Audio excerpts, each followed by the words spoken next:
Hey YouTube, it's Alex Combow here from Snowbound Apothecary. On Monday, I talked to you guys about meditation and contemplation.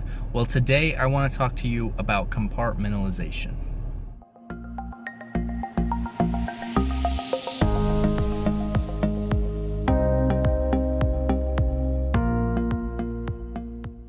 Compartmentalization is really just taking whatever stress you have going on in your regular life and putting it inside of a box so that it's out of sight, out of mind. You don't have to think about it at all and you don't have to stress about it at all. It's just there. And if it's something that is important to you, all you're doing is you are putting it away so that you can pull it out and access it later.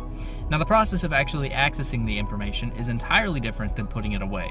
So I want to talk to you guys about how you put away this information today. So how do you do this? Well, the first thing that you need to understand is compartmentalization is really similar to meditation, which is why I wanted to talk to you about this right after our Monday lesson, is because really the steps are very, very similar. Because one of the things that you need to do to compartmentalize is take the information that you have and just relive it again.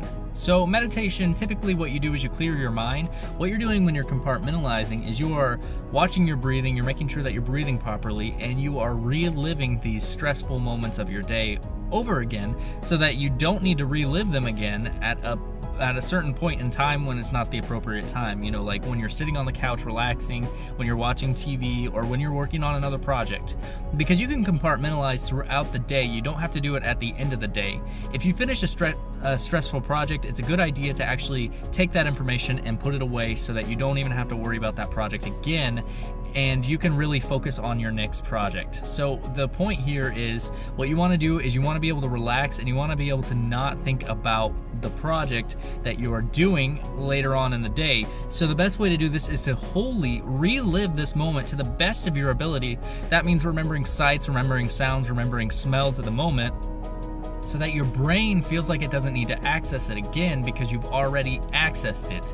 So there was a study that showed that rats that went through a labyrinth, actually, they show a certain cognitive part of the brain shows activity. So when this cognitive part of the brain is showing their activity, the scientists knew that the rats were going through the labyrinth. Now, later at night, when they were asleep, the scientists were baffled because that cognitive function in the brain was active again. It's because they were dreaming about the moment. They were reliving the moment when they were storing it in their brain at night while they were sleeping.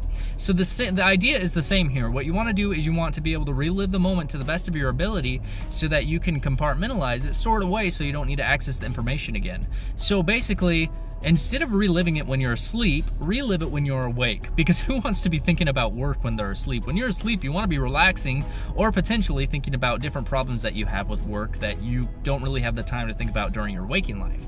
So if you store it away in your waking life, then you don't need to do it when you're asleep. So the problem that a lot of us have is when we get home, the very first thing that we want to do is we either want to relax by turning on the TV, we want to relax by turning on some music, we want to relax, or we want to make dinner. We want to do all of these things that are not storing away the stressful moments of the day.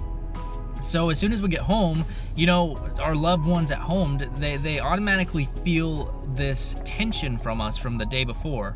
So a good practice that you can do here is you can talk about your day to your loved one, or simply on your commute, on your ride home, relive the day to the best of your ability. Of course, being safe while you're driving, but relive the day to the best of your ability so that as soon as you get in the car, as soon as you get in the house, you don't even have to worry about the day anymore. The only thing you have to worry about is relaxing with your family and unwinding with your family and not worrying about anything work related. So that's really what compartmentalization does, and it opens up so much more emotional and mental bandwidth in your mind so that you can actually focus on the projects that need to be focused on and focus on the emotional problems that you need to be emotional about. And I think that really a great trait of a leader is being able to compartmentalize these moments of the day and access them when they need them. That way, they're not stressing about, you know, the 50, 60 things that they have going on. They're only stressing about the 1 or 2 things that they have going on at one point in time. So I hope you guys enjoyed this video. If you did, please hit the like button. Please leave a comment below, please. Subscribe to my channel. I post a video every Monday and every Thursday, so look forward to that. And I will see you guys on Monday. Thank you again for watching.